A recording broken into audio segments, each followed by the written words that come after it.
अगर 24 का अखाड़ा है तो सबसे बड़ी दंगल हैदराबाद की है। 40 साल से जो गढ़ ओवैसी का बताया जा रहा था, वहां पर माधवी लता जी आ गई हैं।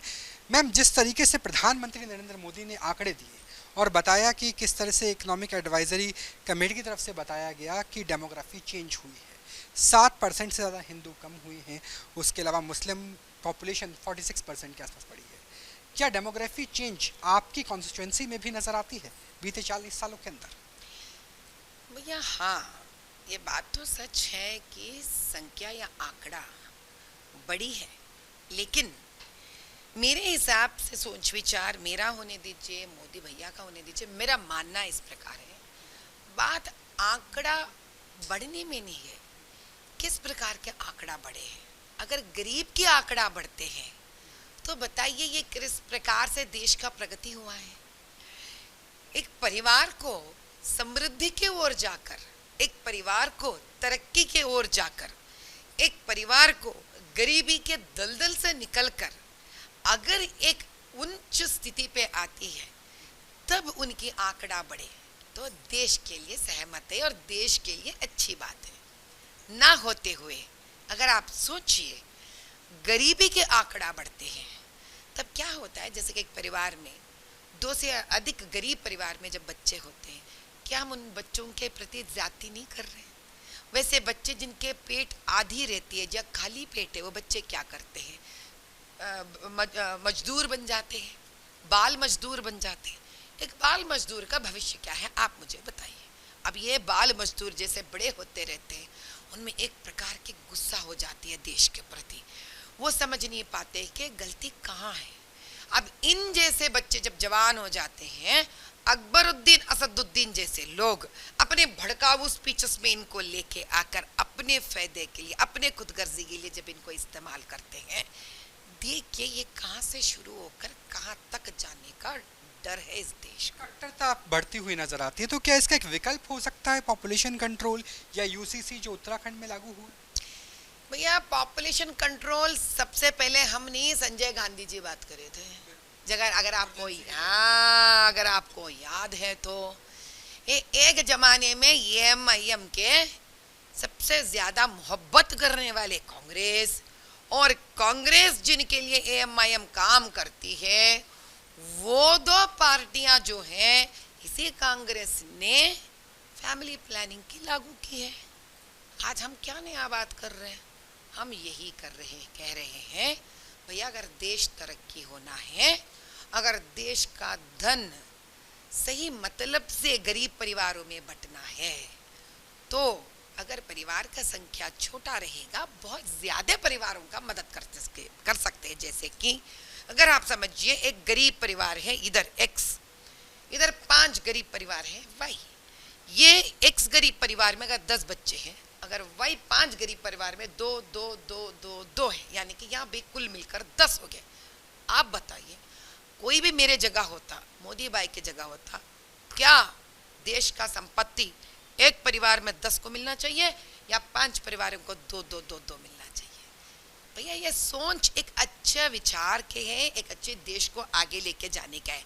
अभी गलत लोग गलत मतलब निकाल कर गलत बात करते हैं। पॉपुलेशन कंट्रोल और यूसीसी एक विकल्प हो सकता है।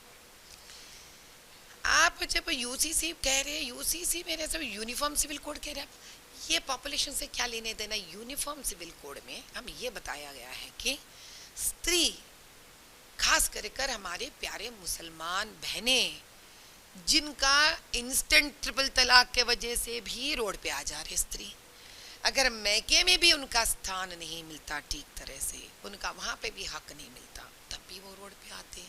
इसके अलावा अगर आप उनसे बिना कोई सोच विचार का कई गिनती में बच्चों को पैदा करने के लिए आप उनको जबरदस्त करते हो, जबरदस्ती पे उनको उतारते हो।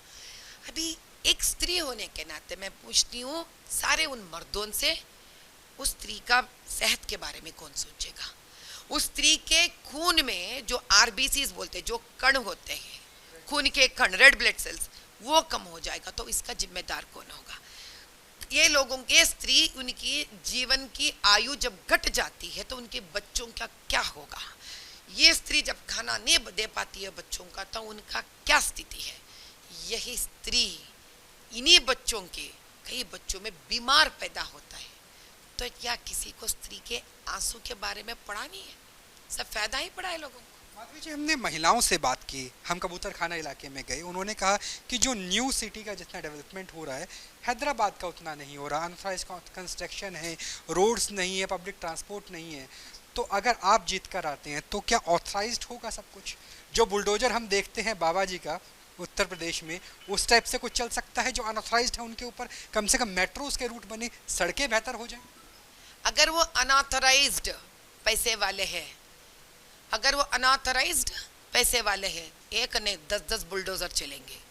अगर वही अनऑथराइज्ड गरीब है तो पहले उनको उनके घर, उनको एक दिशा दिखाई जाएगी, फिर जाके रोड चौड़ा होगी। तो हमारे रोड चौड़ा होने में वो अनऑथराइज्ड गरीब है या वो अनऑथराइज्ड अमीर है, उससे फैसला बदलेगा, तब भी रोड चौड़ा होगा। लेकिन अमीर अनऑथराइज्ड है तो बुलडोजर चलेगा, गरीब अनऑथराइज्ड है तो पहले पुनर्वासित। बस।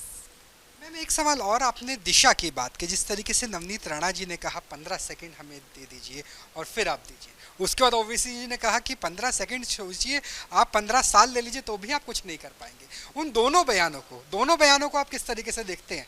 उन्होंने कहा कि मेरे साथ क्या एनकाउंटर करना चाहते हैं? नहीं, दोनों के लाख के नहीं, दोनों के दोनों सही है। बताओ मैं कैसा? जब नवनीत जी कह रही थी 15 सेकंड बस है हमारे लिए, वो ये कहना चाहती है 15 सेकंड में एक मतदाता वोट डालकर, बीजेपी को वोट डालकर, कीचड़ से कवल उगाकर नया देश की रचना करेंगे।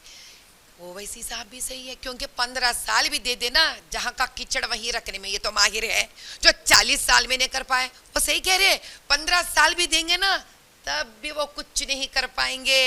असदुद्दीन भी सही है, नवनीत जी भी सही है। और लता जी कितनी सही है। अगर इस बार आपको लोकतंत्र के मंदिर में जाने का मौका मिलता है तो क्या कुछ बदलेगा हैदराबाद के लिए, जो 40 साल में नहीं बदला? क्योंकि 40 साल का जिक्र अभी आपने कर दिया। 40 साल में जो नहीं हुआ, हम उस शून्य को निकालकर 4 साल में करके दिखाएंगे। ये बात आप भी सुन रहे हैं, मैं भी सुन रही हूँ, सभी लोग भी सुन रहे हैं। 40 साल में से वो शून्य को निकालकर 4 साल में इतना, 4 बात जो 4 साल में, कोई 4 चीजें जो 4 साल। गरीब और पसमंदों के लिए पक्का घर, SC ST के लिए। दूसरा, उन अनपढ़ गरीब महिलाओं के लिए हम मैन्युफैक्चरिंग यूनिट्स बनाएंगे, उनके पैरों पे खड़ा करने की क्षमता देंगे। और पढ़े लिखे नौजवान जो आज बिना नौकरियों के रोड पे फिर रहे हैं या उनके पढ़ाई के दर्जे से कम नौकरियां कर रहे हैं, उनको नौकरी में लगा देंगे। और नन्हे मुन्ने बच्चे जो आज प्राइवेट स्कूल में जाना पड़ रहा है, खून पसीना एक कर माता पिता उनके लिए लड़ रहे हैं, वो निकलवा कर हम यहाँ पर गवर्नमेंट या इधर सेंट्रल या स्टेट का उनके लिए एस्टैब्लिश करेंगे। ये 4 हम पहले, यानी छत, खाने की व्यवस्था, रोटी, नौकरियां देकर नौजवानों को भड़काऊ स्पीचेस में ना आए, इसके लिए उनको भी नौकरी पे लगाएंगे। नन्हे मुन्ने बच्चों को पढ़ाई में लगा देंगे ताकि विकसित भारत के ओर जाएंगे। ये 4 प्रथम हम शुरू करेंगे, उसके बाद हम आएंगे दूसरे अलग 4 के लिए। लेकिन जिस 4 हम शुरू करेंगे, एक साल एक 4 पकड़कर हम आगे बढ़ेंगे। न्यूज़ नेशन को वक्त देने के लिए बहुत बहुत धन्यवाद। चलिए, हमारे साथ माधवी जी बात कर रही थी, उन्होंने कहा कि अगर गरीबों के लिए है तो पहले पुनर्वास होगा, लेकिन अमीर अगर अतिक्रमण करते हैं तो 10 बुलडोजर चल सकते हैं। जो राणा जी ने कहा वो भी ठीक है, ओवैसी ने कहा वो भी ठीक है, लेकिन बहुत कुछ है अगर वो लोकसभा चुन के जाती है जो बदलना चाहेंगी। 4 साल में 40 साल की बात हो रही है। कैमरा सहयोगी किरण के साथ राहुल डबास, न्यूज़ नेशन, हैदराबाद।